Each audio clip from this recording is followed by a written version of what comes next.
how long did it take you to get to the point where the doctor said, you should really consider egg donor? One Like year, how, a year. Okay. 1 year.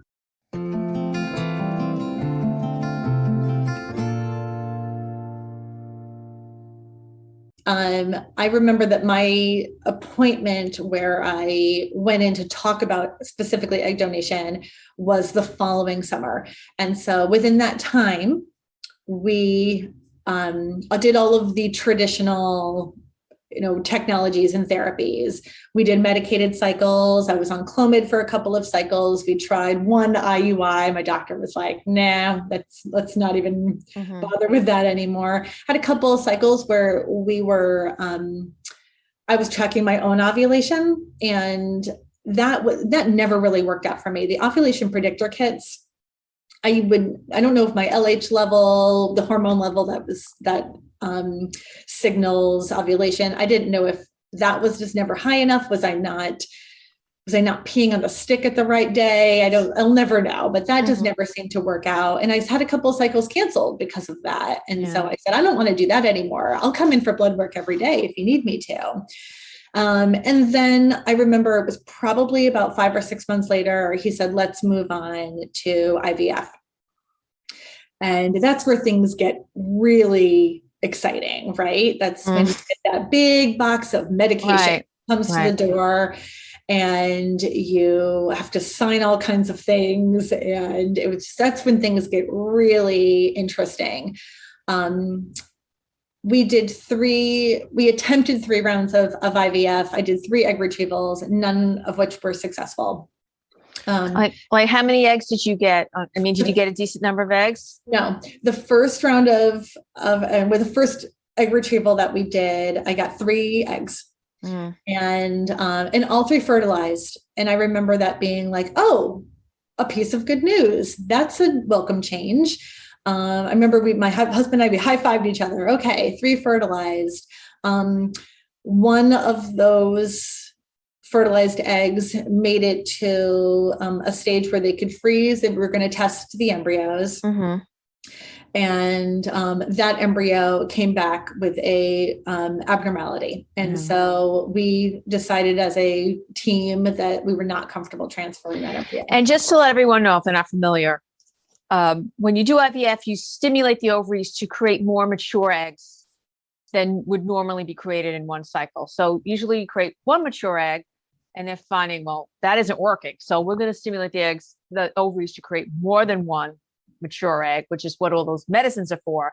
Then when you do the retrieval, you want a good number of eggs. You want at least 8, usually 8 and above. With young, healthy women with these donors, sometimes we get 25. Now, not all will fertilize, not all will be mature. But what you do is you fertilize them, you observe them for a few days. And what you want is, after about 5 days, some really good, healthy, they're called blastocysts. If you get like anywhere between 3 to 5 of those, you're doing really great. And then sometimes you send them out for genetic testing to make sure that they're normal. That way you don't transfer an abnormal one that just doesn't take. So it just is an extra guarantee of success. So, so to have the really good blast be abnormal is just like a real disappointment. It was really disappointing. But we did another round. That round, we got 2 eggs. And I think one maybe fertilized and did not make it to freeze. And then we went in for our 3rd cycle, and I said, okay, well, can we try something different? Can we change up the meds? Can we, what do you recommend? I've been reading about this. The girl on my forum told me about this. And my doctor was very supportive. Yes, we can try a little something different. But I remember driving to the clinic for that egg retrieval in a snowstorm and saying to my husband, this isn't going to work. This is never going to work. And he looked at me like, Laura, this is so unlike me to be negative. And I said, he's like, we're on our way. You're going to go in under anesthesia. I said, I just don't think this is our answer. After all, you're like, it's a square peg in a round hole. You know what I mean? Like, what am I going to do? Go back in time 15 years and I'll be 27. and try to conceive. It's like at a certain point, and it's wearing all these cycles. Yes. It's just all consuming. Yeah. All consuming. I had struggled at work. I struggled with friendships. I struggled. Yeah. My marriage was stress because I really couldn't think about anything else. And all I wanted to do. Very typical. It becomes complete tunnel vision.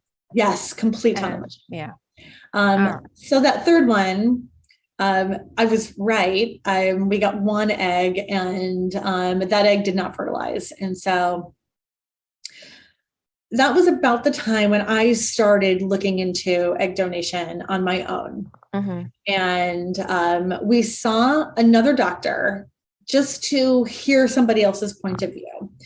And that doctor looked over my history. He looked over my my chart and the way that I responded to the medications. And he said to me, to be perfectly honest with you, I don't think I would be comfortable doing another cycle of IVF with you. You're not responding to the medications. And I'm not saying that it's impossible for you to get pregnant. I just don't know that IVF is the answer. And he said, if you're ready to have a baby, I think that you want to consider egg donation. And I thanked him. We walked out of that appointment, and I remember my husband kind of putting his arm around me and saying, like, "Are you okay?" It was hard to hear. And I said, "I'm relieved. I'm ready. I'm ready to have a baby. And this is how we're going to do it."